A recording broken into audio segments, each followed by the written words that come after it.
Audio Jungle.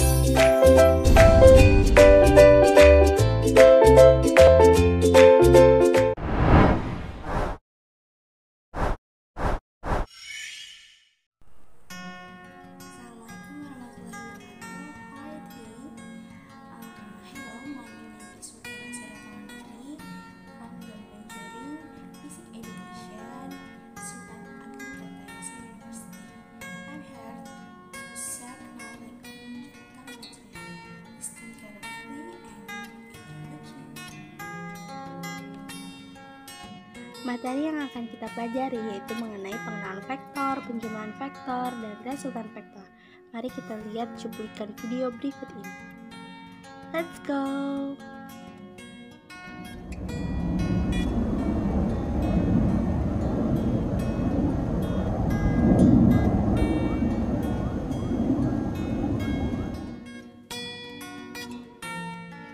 Teman-teman tahu nggak sih apa hubungannya antara video yang tadi baru kita lihat dengan materi yang akan kita pelajari?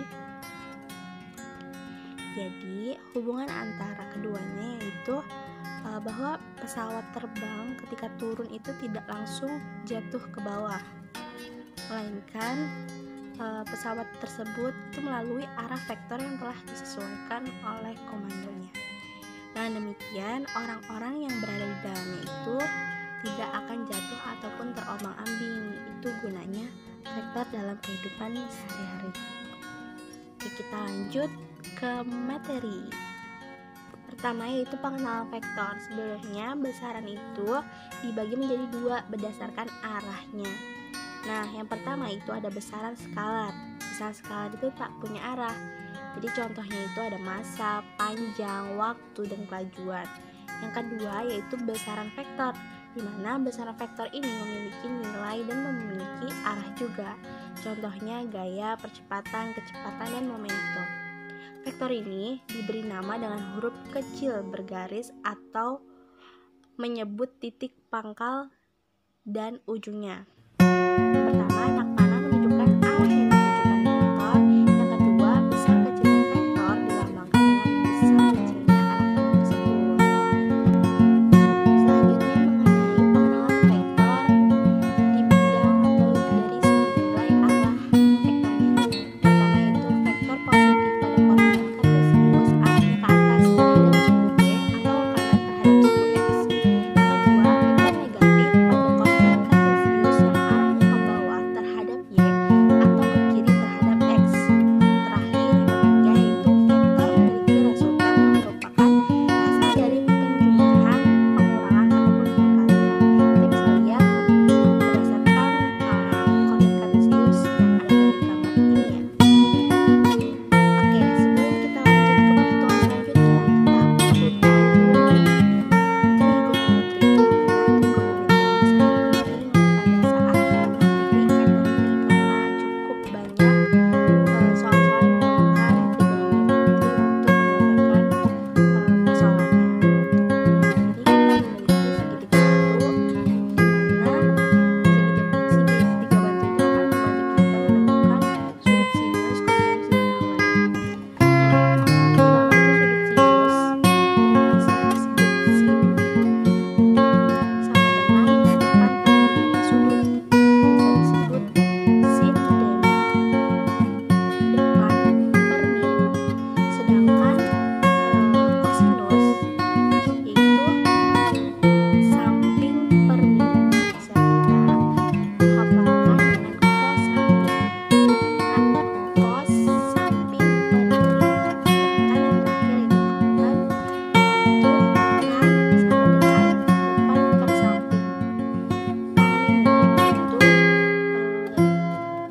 awal atau hasil dari sin dibagi cos. Itu disebut tan desa karena dia depan per samping.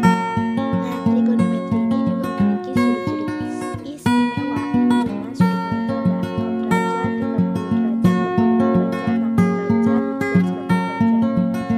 Kita bisa lihat di tabel tersebut atau kita bisa hafalkan karena ini sangat membantu saat kalian ingin. Oke, dihafalkan ya. Oke, selanjutnya kita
menggunakan alfa sama dengan A tan RY per X atau A sama dengan tan RY per Rx.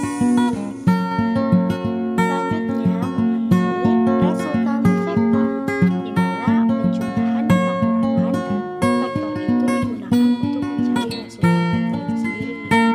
Nah, resultan vektor dapat dicari dengan menghubungkan perangkat vektor awal dengan ujung vektor akhir seperti yang telah kita ketahui pada penjumlahan vektor tadi, yaitu rumus resultan vektor. Dapat dirumuskan untuk penjumlahan atau untuk mencari resultan pada penjumlahan itu R sama dengan A bar plus B bar atau R sama dengan akar A kuadrat plus B kuadrat plus 2A dikali B cos beta. Untuk pengurangannya yaitu R sama dengan A min B, bisa kita uraikan R sama dengan akar A kuadrat plus B kuadrat min 2A kali B cos beta. Untuk mencari arah vektor tersebut, kita bisa cari menggunakan sin beta sama dengan mutlak B sin beta per mutlak B, ya arah vektor dapat diketahui seperti sebelumnya bahwa vektor itu pasti akan memiliki nilai dan memiliki arah. Selanjutnya yaitu penerapan vektor pada kehidupan sehari-hari. Yang pertama ada gerakan Burki. Pada gambar tersebut terlihat dibilang ini menggunakan gaya vektor sehingga anak yang sedang bermain dengan Burki tidak akan mengalami kemerosotan atau dia itu jatuh seperti itu. Nah, mari kita lihat video berikut ini.